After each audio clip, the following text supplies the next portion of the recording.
성경 말씀은 마태복음 11장에서 보십니다. 마태복음 11장 29절 말씀 1절 보십니다. 자, 말씀을 찾으셨으면 우리 한 음성으로 같이 한번 읽어봅니다. 시작.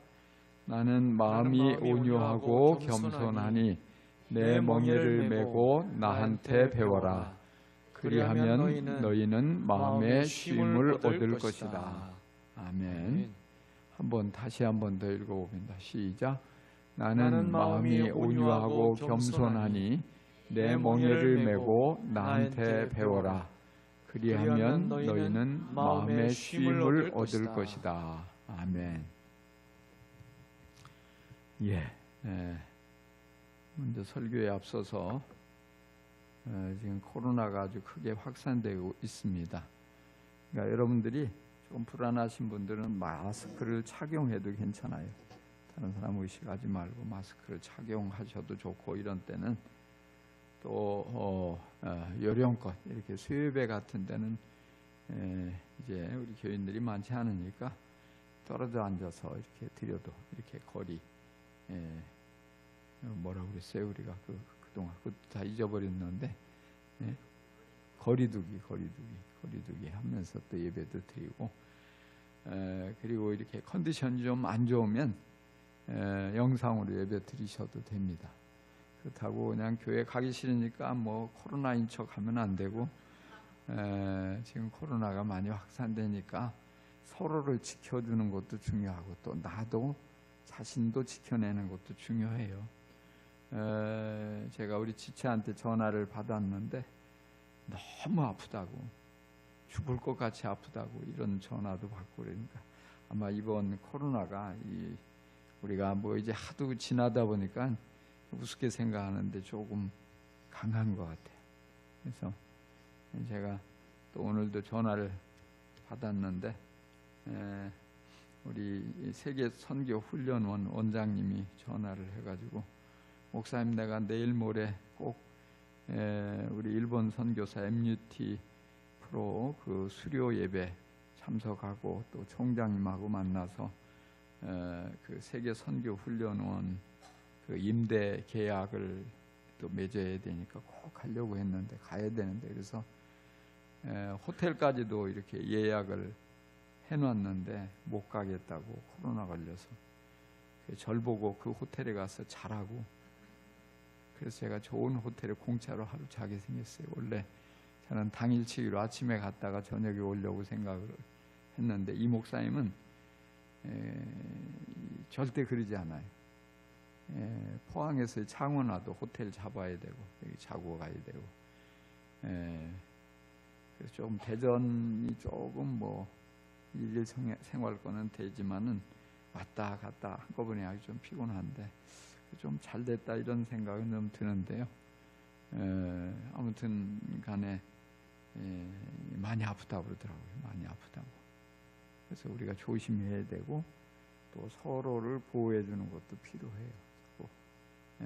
아무래도 이게 또 더 심각해지면, 예전에 말이죠, 그 전부 못 나오고 영상으로 예배드리고 이렇게 다시 가면 안 되잖아요. 그러니까 어쨌든 우리가 이 확산을 막기 위해서 조심하고 거리두기도 하고 마스크도 잘 착용하고, 그리고 자기의 몸을 또 너무 이렇게 면역도 좀 키우고 피곤하지 않도록 잘 컨디션 조절하는 것도 중요합니다. 오늘은 온유에 대한 것을 성품 설교하는 날입니다. 저희 집에 쌍둥이 손자가 있는데 지금 이제 초등학교 1학년이에요. 얘들이 이렇게 크면서 얼마나 많이 싸우는지 몰라요. 하루에도 수도 없이 싸워요. 너무 싸우니까 이제 엄마가 자꾸 싸우면 이제 그 노래를 부르죠. 싸움하면은 친구 아니에요. 사이 좋게 지내요. 그러면 이제 같이 손을 잡고 또 노래를 따라 불러요. 근데 노래 끝나면 또 싸우는 거예요. 장난감 가지고 싸우고 먹을 거 가지고 싸우고, 하여튼 싸울 일이 너무 많아요. 그래서 너무 싸우니까 이게 힘들잖아요. 근데 이제 크면서 이게 조금씩 줄어들긴 하더라고요. 근데 아이들만 싸우냐면 그렇지 않아요. 어른들도 얼마나 싸웁니까? 부부간에도 싸우고, 직장에서도 서로 싸우고, 학교에서도 싸우고, 이런 정치적으로 나라 안에서 또 뭐 좌파와 우파 갈라져서 얼마나 심하게 싸우고, 또 뭐 연예인들도 나는 누구 팬인데 그래가지고 또 어떤 이 라이벌 막 가서 안티 팬이 돼가지고 막 공격하고, 이런 것들도 심각하고, 온 우리 사회가 이 싸움으로 가득 차 있어요. 또 전쟁하는 나라도 있잖아요. 이렇게 싸움이 심화되면은 평화가 깨지죠. 행복할 수가 없어요. 자, 그런데요, 오늘 우리가 읽은 말씀에 보니까 예수님께서 나는 마음이 온유하고 겸손하니 내 멍에를 메고 나한테 배워라. 그리하면 너희는 마음의 쉼을 얻을 것이다.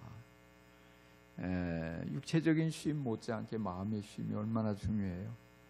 근데 그 쉼을 얻기 위해서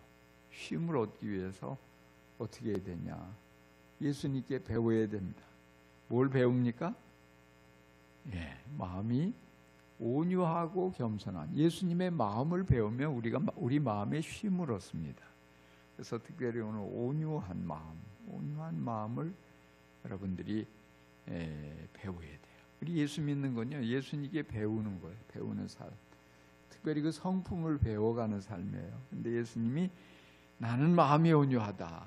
나는 마음이 온유하고 겸손하니 내게 배워라. 사실 그런 말 하기가 참 어렵잖아요. 그럼에도 불구하고 예수님께서 이렇게 말씀하신 것은 중요한 거예요.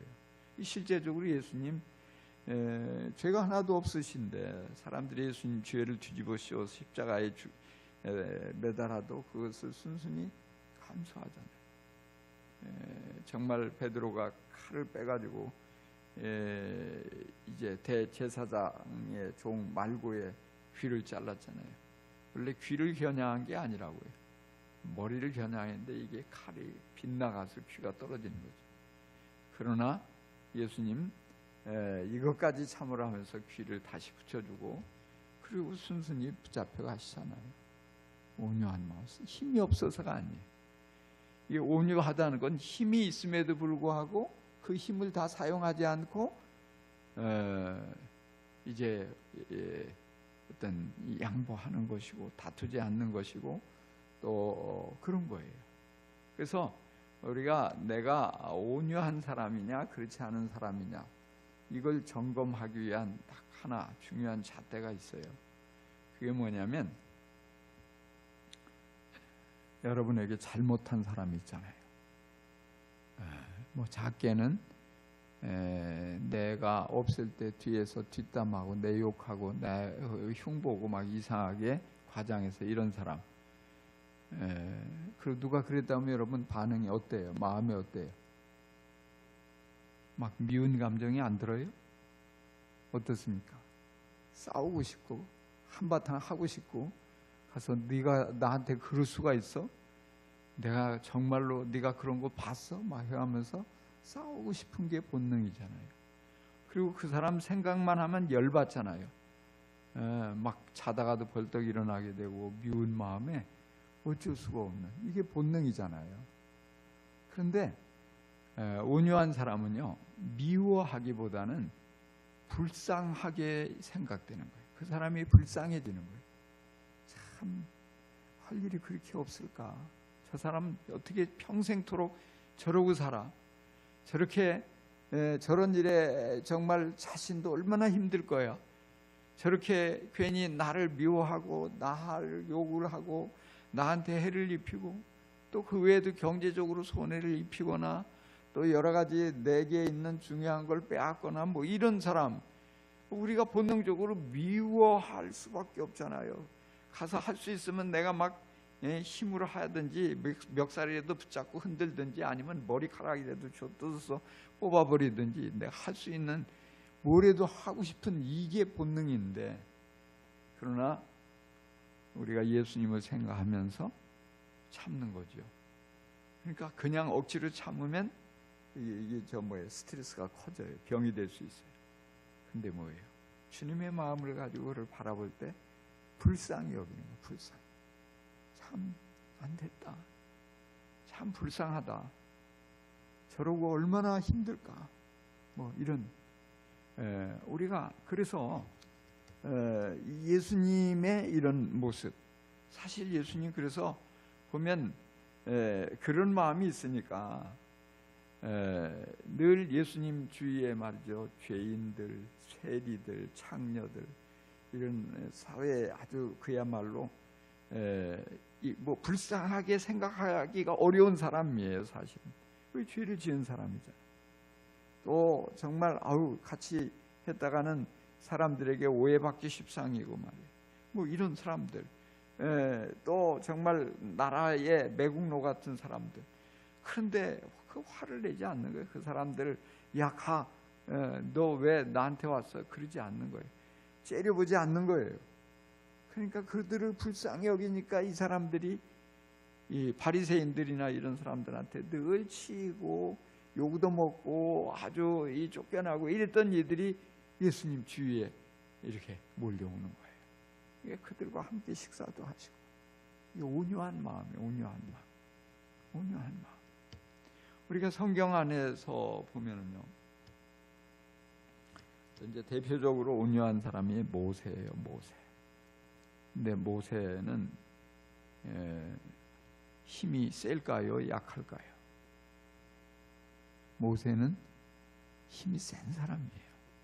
어느 정도냐? 맨손으로 사람을 때려 죽일 정도로 힘이 센 사람. 그 젊을 때 자기 동족을 이렇게 학대한다고 그래가지고 애굽 사람, 군인이겠죠. 무기도 있었을 거 아니에요. 근데 맨손으로 때려 죽여서 모래에 파묻은 사람, 그럴 정도로 혈기가 대단하고 이랬던 사람인데, 하나님께서는 모세를 가리켜서 온 세상 모든 사람들 중에 지면에서 온유함에 가장 승한 사람이다, 가장 온유한 사람이다, 예수님 다음으로 온유한 사람을 모세를 지목하는 거예요. 왜 그랬을까요? 이 모세는 정말 이스라엘 백성들을 그 어떤 사심이 있어서가 아니라 하나님이 사명을 주어서 이끌고 가는데 얼마나 많은 반역자들이 나와요. 비난하는 사람들, 공격하는 사람들, 또 대항하고 대적하고 애굽으로 돌아가겠다고 하고, 조금만 어려움만 와서 원망하고 대들고, 이런 사람들을 수없이 만나잖아요. 근데 그들과 맞서 싸우질 않아요. 한 번도. 힘이 없어서가 아니에요. 오히려 하나님 앞에 용서해달라고 구하고요. 한 번은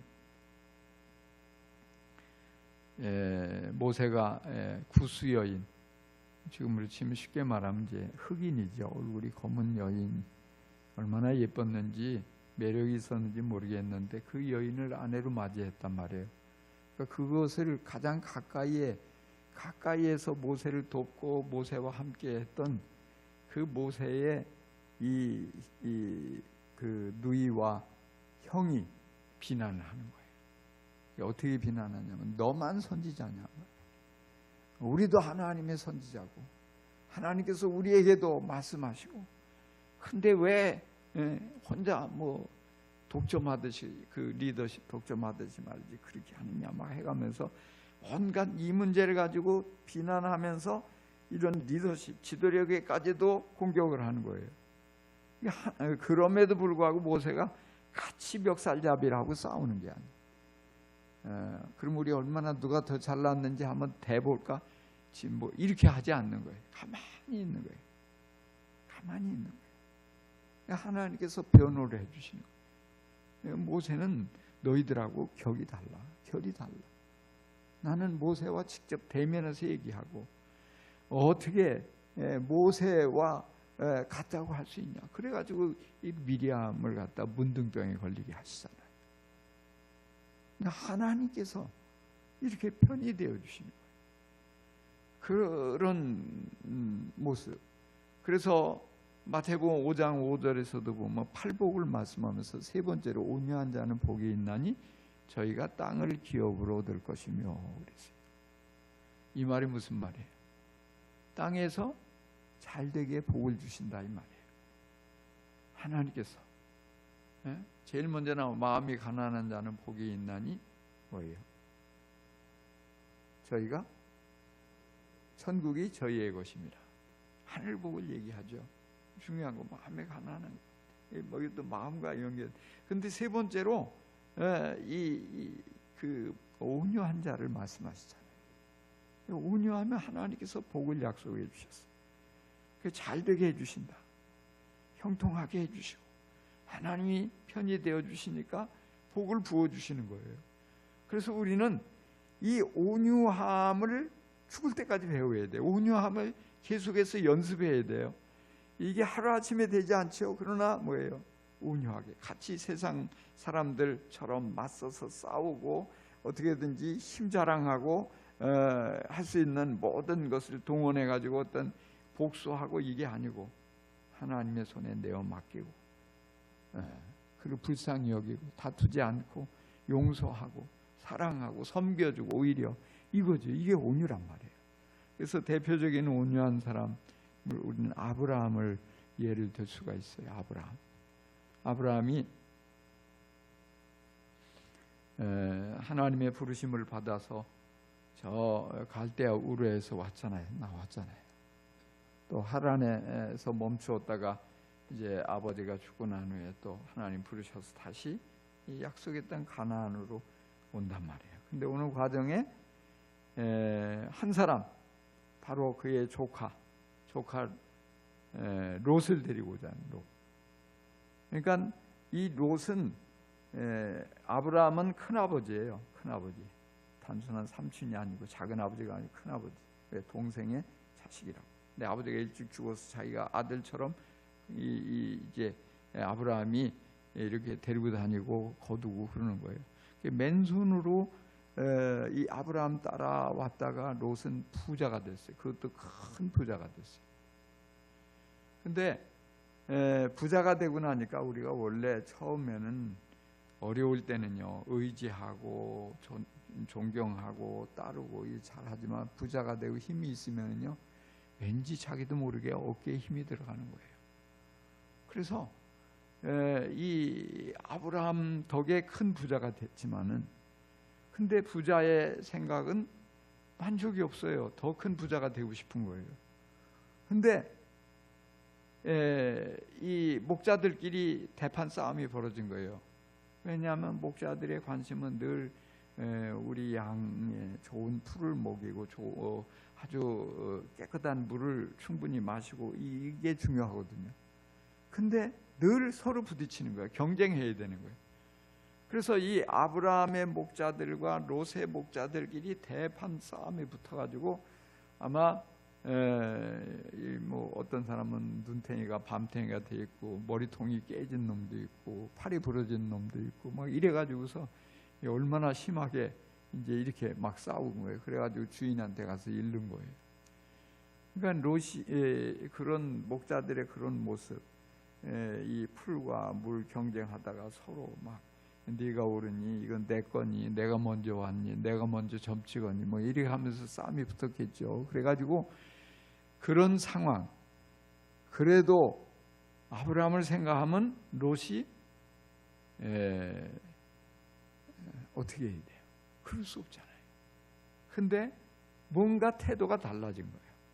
입이 이만큼 나오고 말이지 뭔가 막 행동이 불순하고 그러니까 아브라함이 딱 눈치를 챈 거예요. 지금 롯이 이 문제로 인해서 뭐 아브라함도 보고를 다 받았지만 그거 가지고 그 롯하고 불러서 뭐 그 얘기해봐야 그렇잖아요. 그러니까 한쪽 귀로 듣고 다른 귀로 흘렸지만 이 이제 롯이 대하고 와서 뭔가 불만스럽고 뭔가 다르게 이런 걸 보면서 안 되겠다 싶으니까 그러잖아요. 이제 우리가 서로 갈라설 때가 된 것 같다. 네가 먼저 선택을 해라. 내가 선택권을 너한테 먼저 줄게. 네가 좌하면 내가 우하겠다. 네가 우하면 내가 좌하겠다. 네가 먼저 동쪽을 택하면 내가 서쪽을 택하면, 이 선택권을 준 가운데 이 롯이 이런 정도까지 이렇게 아브라함이 양보를 하면은, 아이고, 큰아버지 제가 잘못했습니다. 제가 생각이 짧았습니다. 죄송합니다. 이렇게 나와야 되는데 아니에요. 얼른 얼씨구나, 좋다, 기회는 이때다 해가지고 딱 선택을 해버린 거죠. 딱 보고서 어디가 제일 좋을 거냐, 가장 풀도 무성하게 자라고 물도 흘러넘치고 막 물이 줄줄줄 흘러가고, 저기 가서 목축을 하면은 이건 뭐 얼마 안 돼 가지고 그냥 10배로 불어날 것 같은 거예요. 양떼들이 새끼도 잘 낳고 말이지, 살도 토실토실하게 찌고, 그러면 뭐 이런저런 생각에 그게 이제 택한 게 이게 바로 소돔과 고모라 그 지역을 택하잖아요. 소돔 쪽을 택하잖아요. 그리고 남은 곳은 뭐냐면 이제는 산지. 어떻게 보면 물도 별로 없고 풀도 조금밖에 없고, 뭐 이렇게 목축을 하기 좋지 않은 그건 남은 거예요. 그러니까 아브라함이 얼마나 허전했으면 어쩔 줄을 몰라 하는 거죠. 근데 하나님이 그 밤에 찾아와서 뭐라고 하시? 아브라함아, 내가 너의 방패고 내가 너의 상급이다. 넌 내가 있지 않니? 그 풀 없으면 어때? 내가 너를 다 돌봐줄 텐데, 넌 나를 바라보고 내가 너의 상이 되어주고 내가 너에게 축복이 되어줄 테니까 너 걱정하지 마, 이 말이거든요. 그러니까 나중에 보면 어떻게 돼요? 그렇게 선택한 소돔 그쪽은 하나님, 그 사람들이 타락해서 하나님이 심판하고 말이죠. 그런 과정에 그 심판으로 가는 이 천사들을 붙잡고 그렇게 아브라함이 롯을 생각해서 오히려 또 사정을 하고, 이게 온유한 거예요. 그러니까 불쌍히 여기는 마음이지, 미운 마음, 잘 됐다, 너 쌤통이다, 너 고소하다, 너 이제 당해봐라, 이게 아니에요. 온유한 마음. 그러니까 하나님께서 그렇게 갚아주시니까 나중에는 그 좋은 것 찾아갔지만 다 불타 없어져 버리고, 심지어 아내까지 잃어버리고, 그리고 두려우니까 그 소야성에서도 못 살고 저 산에 올라가서 굴에 가서 짐승처럼 그렇게 살잖아요. 그럼 반면에 하나님께서 아브라함은 산지, 어떻게 겉보기에 그리고 아무것도 아닌 것 같은 그렇게 선택한 바보 같은 결정, 선택이라고 할 수 있겠지만 복을 주시니까 갈수록 큰 나라를 이루어가고 말이에요. 이 생각지 못한 전리품까지 얻어서 어마어마한 부자가 되고, 주변에 모두가 이 아브라함 하나님이 복 주시는 거 다 알고 두려워하게 되고, 그렇게 되고 자자손손 그 축복이 이어 흘러가는 거잖아요. 이 온유한 자가 복이 있다, 이 말씀이 바로 이런 얘기예요. 이삭은 또 어때요? 아브라함의 아들 이삭도 온유한 사람이에요. 왜냐하면 이제 흉년을 피해서 저 블레셋 지역, 그랄 지역에 내려가서 이제 거기에 아비멜렉에 붙어서 생활하는데, 이제 이 중동 고대 사회, 지금도 그 물이 귀한 지역이잖아요. 우물이 얼마나 소중한지 뭘 깊이 파야 돼. 우리처럼 뭐 조금 파가지고 아주 막 굉장히 깊이 파고, 얼마나 지금처럼 장비가 있는 것도 아니고 그걸 파기가 어려웠겠어요. 거의 4,000년 전에 말이에요. 4,000년 전이면 뭐 무슨 철기 시대에 뭐예요. 그걸 우물을 그렇게 해가지고 종들이 열심히 해서 팠는데 하나님 복을 주시니까 물이 콸콸 솟아 나온다고. 여러 개 파서 하나 될까 말까 하는데 파는 대로 하나님이 물을 주시니까, 그러니까 자기들은 해도 안 되니까 블레셋 사람들이 이거 어디서 굴러온들이 말이야, 이 박힌 돌을 파내는 거야. 이거 우리 거야, 우리 땅이야. 뺏어버리네. 그건 우리가 고생해서 팠는데 무슨 얘기야. 한마디도 하지 않고 그냥 주고 가는 거예요. 뺐으니까 뺏기고 가는 거예요. 또 다른 곳에 가서 또 파니까 또 물이 물이 콸콸 쏟아지니까 또 쫓아가지고 이거 우리 거야, 또 뺏어가는 거예요. 그렇게 막 한 3번을 그러잖아요.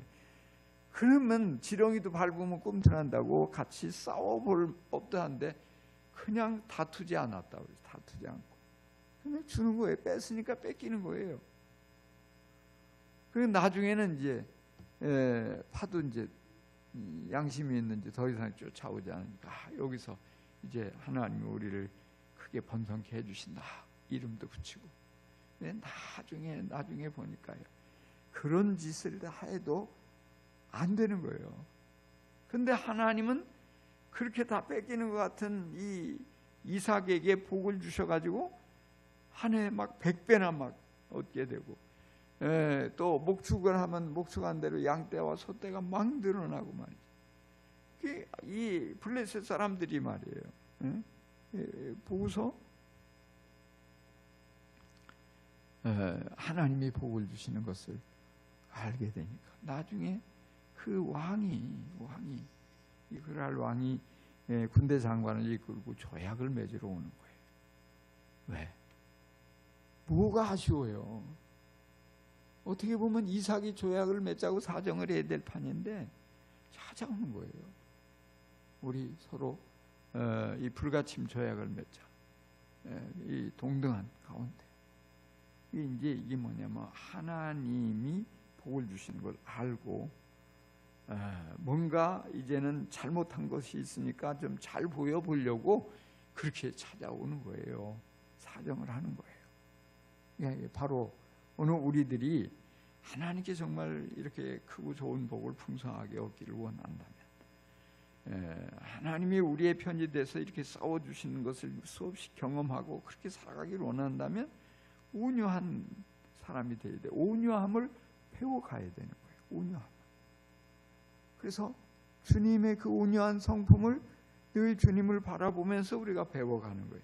성경 속에서 하나님의 온유한 사람 편이시구나, 온유한 사람에게 복을 주시는구나, 함께 하시는구나, 대신해서 싸워주시는구나, 우리가 그런 것을 계속해서 배워가는 거예요.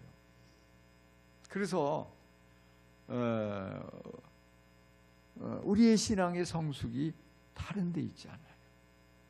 주님의 이런 온유한 성품을 닮아가는 거예요. 우리 사실 솔직히 말해서 교회 생활을 수십 년 해도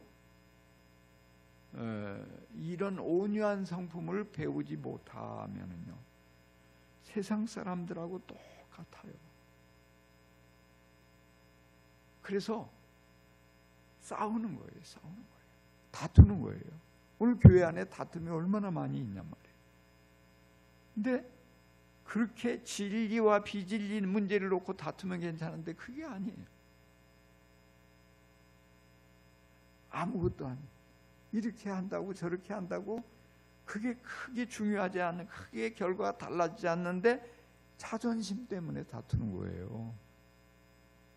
그게 얼마나 많은지 몰라요. 그런 우리의 모습을 세상 사람들이 지켜보고 있는 거예요. 니나 내나 다를 게 하나도 없네.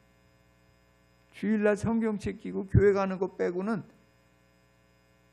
뭐 좀 성경 좀 읽고 찬송 잘 부르고 기도한다고 하는 거, 그런 거 빼고는 네가 나나 다를 게 뭐가 있냐. 그러니까 전도가 자꾸 안 되는 거예요. 교회 나오라고, 아이고 너나 잘 믿어, 이러는 거예요. 그래서 우리가 이 온유함을 배우기 위해서 몸부림치는 게 중요해요. 창세기 38장에 보면요, 유다의 얘기가 나와요. 유다. 참 보면 이렇게 야곱 얘기, 그 다음에 요셉 뭐 이렇게 쭉 하는데 거기서 유다 얘기가 그거 반짝고 한 장인가 이렇게 그 흐름에 바꿔서 나오는 거예요. 근데 이게 뭐가 거기 보면 근데 읽기가 좀 낯뜨거운 얘기거든요. 이런 건 좀 빼지 왜 성경에 넣었을까? 이런 생각이 솔직히 없지 않더라고요. 왜냐하면 그게 유다가 며느리와 관계를 해가지고 자식을 낳는 거예요. 쌍둥이. 이게 얼마나 이게 수치스럽고 이상해요. 근데 거기에 중요한 거는 우리는 그런 어떤 어떤 성적인 타락에 이것에 집중하기 쉬운데요. 하나님이 말씀하시고자 하는 부분은요, 유다가 이제 나중에 처음에 창녀인 줄 알고 들어갔다가 나중에 그 며느리가 임신했다는 얘기를 듣고 처음에 불태워 죽이라고 그랬거든요. 그러다가 근데 잡혀가면서 내가 이 물건의 주인의 아이를 배웠다고 보니까 딱 보니까 자기의 도장과 지팡이예요. 자기가 며느리를 임신시킨 거예요. 그러니까 얼굴 다 가리고 창녀처럼, 그러고서 이제 창녀라고 생각하고 아내가 일찍 죽고 그러니까 그저 이렇게 어떤 성적인 이런 이 정욕을 참지 못하고 들어간 건데, 이게 어떻게 된 거냐? 그때 유다가 아주 굉장히 중요한 말을 해요. 그 아이가 나보다 옳다. 그 아이가 나보다 옳다. 무슨 얘기냐면은 이 며느리 다말의 입장을 그때 생각을 하는 거예요. 얘가 왜 이런 짓을 했을까? 그럴 아이가 아닌데 왜 그랬을까? 그 입장에 들어가 보니까 우선 처음 결혼했는데 그 남편 엘이 하나님 보시기에 죄를 범해서 일찍 죽었어요. 임신해보지도 못하고. 이 청산과부가 됐는데 이 유대 지역엔 계대 결혼이라는 관습이 있단 말이에요. 형이 아이가 없이 죽으면 그 다음에 동생이 형수에게로 들어가서 아이를 어떤 형의 이름으로 아이를 임신시키고 그 형의 계보가 끊어지지 않도록, 대가 끊기지 않도록 이런 의무가 있어요. 그래서 오난이 들어갔는데 오난이 그게 싫은 거예요.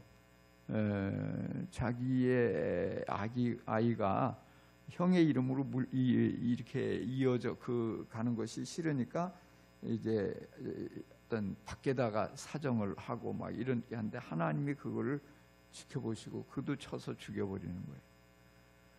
그러니까 또 이제 그 유다의 입장에서는 여자 하나 잘못 들어와가지고 내 두 아들 다 잡아먹었다 이렇게 되는 거예요.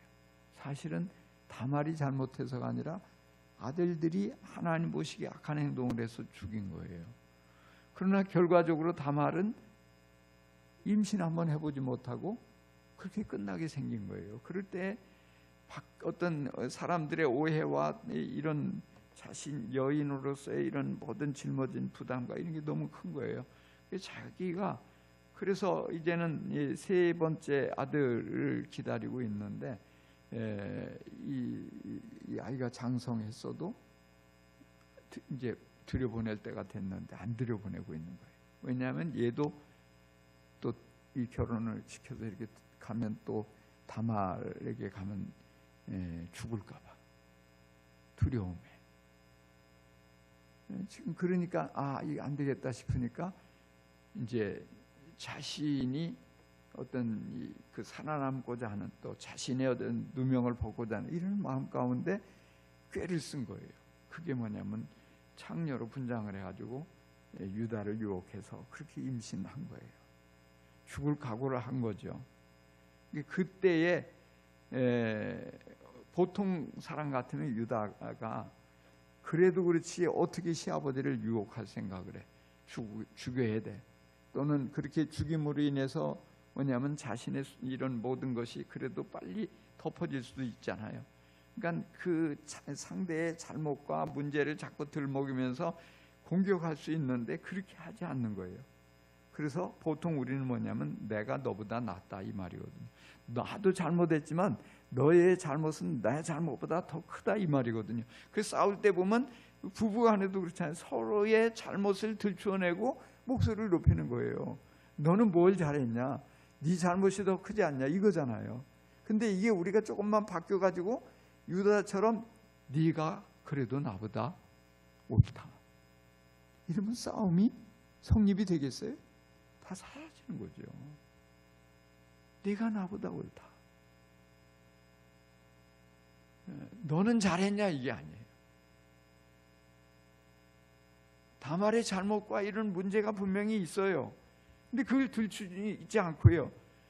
그래도 나보다 그 아이가 옳다. 이 어떤 이 관점이죠. 이 태도죠. 그러니까 우리가 이렇게 싸우고 싶을 때 그 말을 떠올릴 필요가 있어요. 그래도 나보다는 옳다. 네가 옳다. 이러면 싸움이 성립이 안 되는 거예요.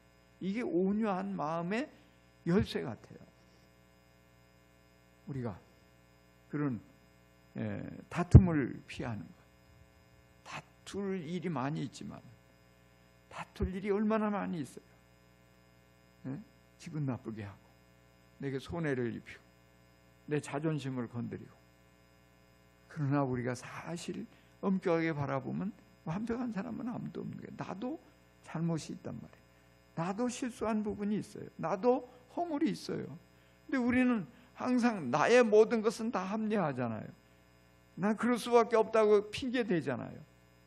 그러니까 늘 상대방 안에서만 잘못을 찾으니까 다툼이 생기고 끊임없이 이것이 계속 이어져 가는 거예요. 이 다툼을 멈추고 화해하기 위해서는 이거 관점을 바꿔야 되는 거예요. 그가 잘못했지만 나는 그보다 더 큰 잘못입니다. 이렇게 바꿔가는 거예요. 그러면 용서하는 게 쉬워져요. 이해하는 게 쉬워지는 거예요. 갈등을 거기서 봉합할 수 있는 거예요. 그래서 우리가 항상 가정에서도 마찬가지고 교회에서도 마찬가지고 직장에서도 마찬가지고 우리가 그렇게 나아가면 온유한 사람으로 인정을 받게 되는 거예요. 세상의 많은 주위의 사람으로부터도 인정받지만 하나님이 인정을 해주시는 거예요. 네가 온유하구나. 네가 이제 온유해졌구나. 그러면 내가 너에게 약속한 복을 줄게. 네가 땅에서 잘 되게 해줄게. 네가 하는 일들이 형통하게 해줄게. 네 마음에 평안이 넘치게 해줄게. 너를 대적하는 사람들 내가 다 해결해 줄게. 내가 너를 대신해서 싸워줄게. 그러면 얼마나 간단해요. 내가 힘도 별로 없으면서 내 힘으로 싸우려고 하면 같이 죽는 거예요. 같이 망하는 거예요. 그러나 하나님께서 처리해 주시면 그야말로 손 안 대고 코 푸는 격이잖아요. 하나님이 다 해결해 주시는데, 그렇죠. 나는 나대로 마음의 평안이 있고, 정말 하나님께서 나를 건드리는 사람들 다 무섭게 해주고 아니면 다 제거해주고, 누가 나를 함부로 대하겠어요. 하나님이 보호해 주시는데, 하나님이 내 편이 되어 주시는데. 우리는 그래서 우리가 신앙생활하면서 이 온유함, 이거는 정말로 가장 우리가 열심히 배워야 할 중요한 성품이에요. 근데 가장 이거 실패하는 사람들이 많아요. 다른 건 잘 배우는데 근데 온유한 마음을 못 갖는 거예요. 주님께서 얼마나 안타까워 하시겠어요. 너 아직도 나를 못 믿고 있구나. 네가 다 하려고 하는구나. 너 나한테 맡기면 간단한데, 내가 너를 위해서 싸워줄 텐데, 내가 너에게 그 네 온유한 모습을 보여주면 내가 너에게 아낌없이 복을 부어줄 텐데, 일마다 다 잘되게 해줄 텐데 너 왜 그러고 있니? 주님 말씀하시는 거예요. 여러분, 정말 우리가 배워야 할 게 너무 많지만 다른 거 좀 잘 못 배우더라도 예수님의 이 귀한 성품, 온유한 성품 하나만 제대로 배우면 수지 맞는 거예요. 여러분 모두 예수님께 온유함을 배워서 정말 주님이 우리에게 주시는 참으로 좋은 복을 많이 받아 누리고 마음에 평안이 늘 가득하고 쉼이 넘쳐나기를 간절히 축복합니다. 기도하십시다.